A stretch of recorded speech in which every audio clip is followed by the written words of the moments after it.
A diretora Emília Silveira falou sobre seu novo documentário, Galeria F. O filme resgata a história pouco conhecida do Teodomiro, que foi um preso político condenado à morte que conseguiu escapar da ditadura militar. Confere só.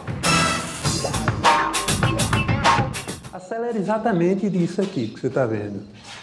Com essa infiltração desgraçada e com esse chão, e a gente dormia no chão. Teodomiro é um cara que com 14 anos começou a militância. Com 16 anos, ele já era um militante importante. Com 18, ele foi preso numa circunstância extraordinária e um pouco a cara do Brasil.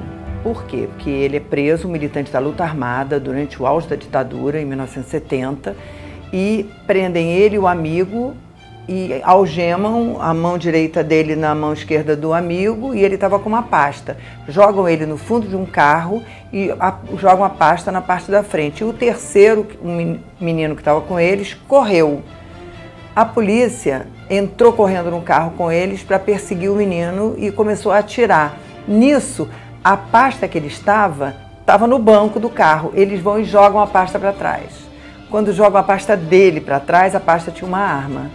Ele tirou a arma da pasta e começou a atirar e matou um sargento. E foi um dos caras mais conhecidos no Brasil como militante revolucionário, um torturadíssimo e preso por 9 anos. E nas semanas que antecediam a anistia, ele fica sabendo que ele não só não ia ser solto, como ele estava ameaçado de morte. E aí ele decide fugir. Se liga com a igreja e com o clero e vai numa aventura durante 3 meses até conseguir sair do país. E o filme faz um corte, o filme é a história dessa fuga. Então ele leva o filho com ele para percorrer os lugares por onde ele passou em 1971. Essa relação dos dois sempre foi uma relação um pouco mais difícil. Então, durante o filme, o filho é quase um espectador da realidade. Ele está conhecendo aquelas coisas e o filme vai te levando até um momento em que ele resolve falar. É preciso muita disposição. Muita. Porque o preso que foge não comete crime não, mas quem auxilia ele a fugir comete. Me voltar para essa temática é um interesse meu pessoal, porque eu acho que não dá para você fazer cinema sem você falar de você mesmo. E eu sou ex-presa política, que também saí da prisão e passei a ter uma vida completamente igual de todo mundo. Mas ter mergulhado nessa temática, depois de já ser uma profissional de 1000 anos, depois de já ter mais idade, foi, de certa maneira, fazer uma análise de novo. A professora de filosofia Carla Rodrigues apresentou pra gente a obra da norte-americana Judith Butler. Ela é autora do livro Problemas de Gênero e um dos principais nomes da teoria queer. Confere só.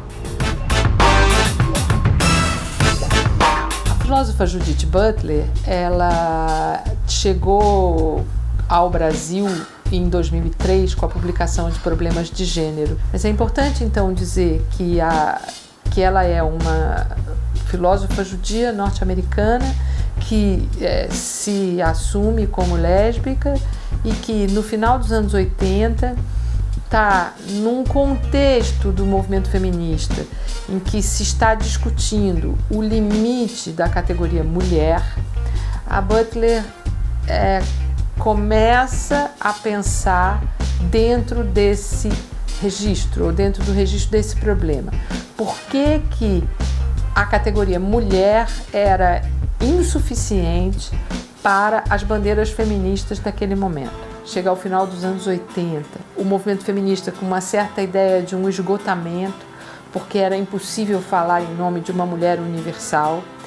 Essa mulher universal tinha sido, por exemplo, um assunto ou um tema ou uma possibilidade nos anos 50, quando a Simone de Beauvoir lançou O Segundo Sexo, veio sustentando o movimento feminista durante muito tempo, mas no final dos anos 80 se percebe que ela é insuficiente como categoria porque não dá conta de toda a diversidade que tem dentro da categoria mulher, né? Então tem mulheres brancas, mulheres negras, mulheres indígenas, mulheres pobres, mulheres de classe média. A ideia de como pensar o feminismo para além do sujeito mulher é uma ideia que num primeiro momento parece ameaçadora ao movimento feminista e que só depois, e eu acho que talvez seja por isso que o livro chegue no Brasil em 2003, porque só depois se percebe como que essa pergunta, né, como continuar fazendo feminismo sem fazer um feminismo restrito ao sujeito mulher, como essa pergunta permite uma renovação do movimento feminista, no sentido de uma abertura a outras questões que, de alguma forma, então, são deslocadas pela Butler, né? Se até problemas de gênero, o problema de gênero que a gente tinha era a oposição masculino-feminino, a partir de problemas de gênero, a gente passa a ter que discutir uma outra oposição, que é a heterossexualidade com a homossexualidade, no sentido de perceber que há um privilégio da heterossexualidade em relação à homossexualidade na sociedade em geral. É isso que a gente vai chamar academicamente de heteronormatividade, né? Há um modelo de feminilidade adequado e um de masculinidade adequado para que essa heteronormatividade funcione, né? Então você consegue abrir o feminismo de uma maneira mais contundente, me parece, a partir dessa crítica, porque a rigor a gente então pode retomar a frase da Simone de Beauvoir, não se nasce mulher, torna-se mulher, para pensar exclusivamente no torna-se. Qualquer X pode tornar-se qualquer Y. Não há mais nenhuma relação biológica que obrigue a que o corpo de uma fêmea se torne mulher, o corpo de um macho se torne homem.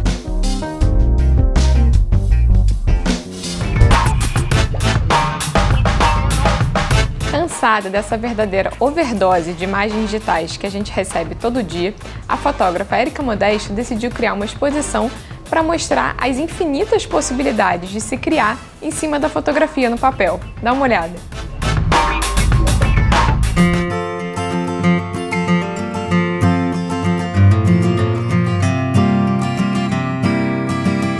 A exposição Intervenção na Fotografia Impressa, 3 formas de ver e fazer, reúne o trabalho de 3 artistas que usam a fotografia como suporte e tema do seu trabalho. A ideia da exposição é realmente fazer as pessoas observarem a fotografia a partir de pontos de vista diversos, mas sempre pensando nela depois de estar impressa, porque eu acho que o papel traz um pouco de história, a textura do papel, o cheiro do papel agrega de uma forma diferente novas qualidades à imagem.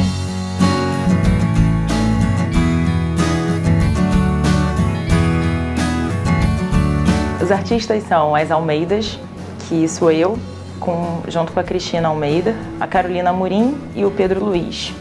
Cada um trabalha a fotografia impressa de uma forma. O Pedro Luiz, ele trabalha com recortes e colagens sobre discos de vinil. A Carolina Amorim realiza todas as etapas do processo, desde fazer a foto até revelar e pintar, costurar as fotos. E a Cristina Almeida intervém sobre as fotos realizadas por mim.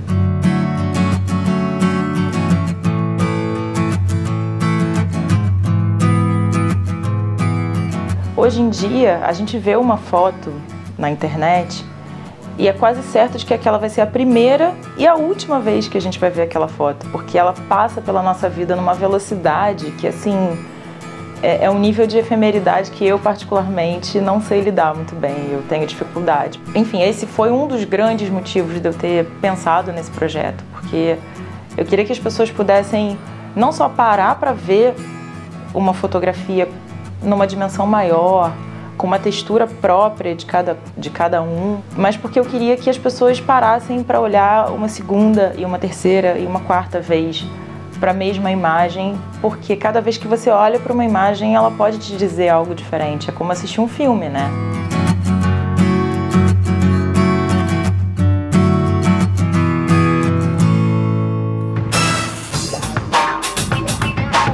Dois publicitários se cansaram da sua rotina de escritório e decidiram fazer alguma coisa que acrescentasse mais para eles e para a sociedade.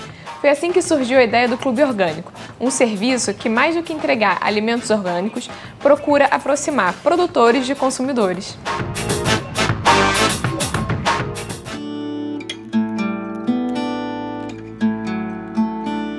O Clube Orgânico é uma plataforma que associa consumidores a produtores de uma forma direta, sem intermediário.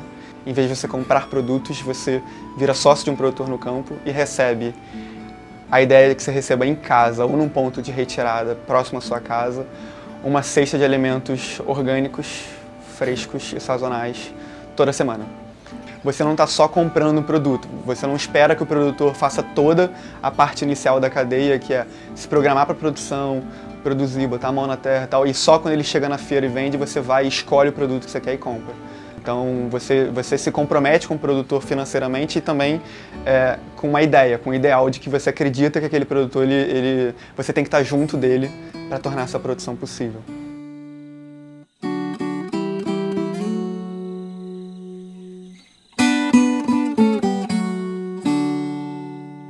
Bom, com relação à pessoa não poder escolher e, na verdade, ela ser uma surpresa toda semana, eu acho que isso vem muito atrelado ao consumo de orgânicos. O orgânico tem a ver de você respeitar a natureza. Então, o produtor, que é quem está no campo, que é o especialista, quando ele olha para a terra, ele sabe o que ela está precisando. Se é uma folha, se é uma leguminosa, se é uma brassica. Então, tem vários tipos de plantas e através da rotatividade de culturas que cria-se um sistema totalmente equilibrado, vamos dizer assim, do homem com a terra. A gente acaba vivendo uma sociedade que é muito imediatista e muito mimada, né, de uma certa forma. A gente consegue comprar hoje banana descascada, assim, é um nível absurdo de falta de envolvimento com o produto natural. Mas tem acontecido, a gente tem visto surgir no mundo todo e no Brasil muito também, um resgate a esse movimento da comida de verdade, da alimentação saudável, de consumir localmente, de conhecer o seu produtor. Então ainda é uma novidade, no Brasil ainda é uma novidade o que a gente está fazendo, mas já tem muita gente despertando para essa consciência de que eu preciso estar dentro da cadeia também para tornar a cadeia toda mais sustentável, não só para o planeta, que é melhor, mas para as pessoas também. Todas as pessoas estão envolvidas. O produtor, o distribuidor, e eu também como consumidor eu faço parte disso, de uma coisa que é muito maior.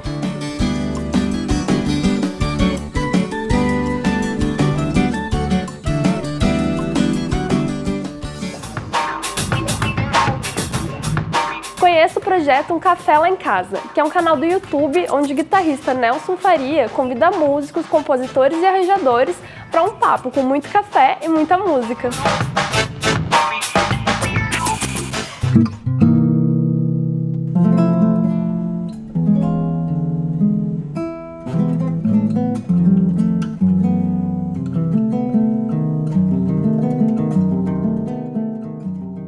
Bom, o Café Lá em Casa, na verdade, começou porque eu tenho um relacionamento muito próximo com o João Bosco. Fui diretor musical e arranjador do João Bosco por muitos anos. E o João mora aqui perto de casa, porque ele me ligava, pô, Nelson, eu vou passar aí para tomar um café. Mas, na verdade, isso era uma grande desculpa para vir aqui para a gente levar um som, a verdade é essa. Então ele vinha aqui e a gente estava sempre nessa parceria, assim, durante anos. Eu fiz isso e nunca registrei, assim, esse nosso papo nunca foi registrado. Aí eu falei assim, João, posso gravar isso?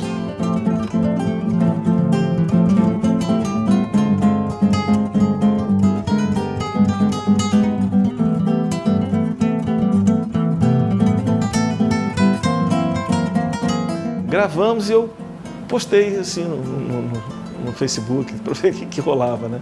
Cara, eu postei ali, de repente, quando eu vi no dia seguinte, estava assim, completamente bombado o negócio, assim, um monte de gente comentando e um monte de like. Eu falei, cara, eu vou fazer esse negócio oficial, sabe? Eu vou fazer desse Café Lá em Casa uma coisa oficial. E aí eu comecei a chamar os amigos, as pessoas que que eu costumo tocar, porque na verdade a gente diz o seguinte, que esse café, primeiro é uma grande desculpa para eu estar encontrando meus amigos e levando um som, porque é uma delícia, né? E outro, na verdade, a gente fica aqui batendo um papo sobre vida, sobre a carreira da pessoa, como é que foi que construiu. A música é minha religião, o palco é minha igreja, o piano é o altar onde humildemente eu faço as minhas orações. Tem a coisa de eu estar conversando com o artista, pessoas que já são consagradas e também artistas novos. Solidão é fera, solidão devora, é amiga das horas, primeirão do tempo, que faz nossos relógios caminharem lentos, causando um descompasso no meu coração.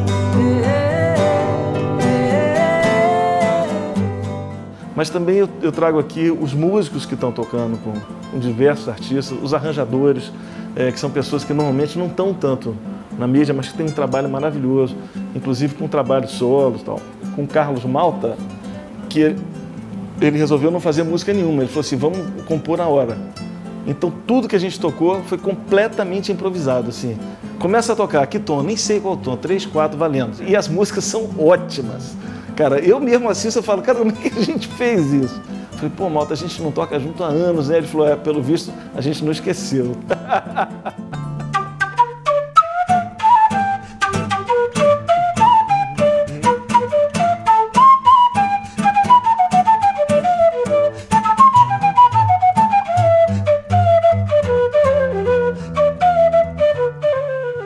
Um dia antes do programa, a gente posta um teaserzinho do que vai ser o programa.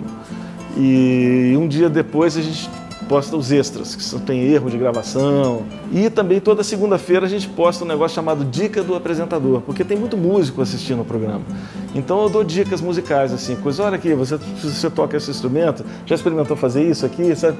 Isso aí tá fazendo um maior sucesso, porque as pessoas, pô, obrigado, tal, sei que. Pô, tô há anos querendo saber como é que é isso, você entregou de bandeja. Assim, é muito legal. Não me atrapalho na música, nem mesmo sendo sinfônica. Procuro tornar simpática essa minha voz microfônica. Ui, babu, du, ui, babu, babu, babu, babu, du, ui.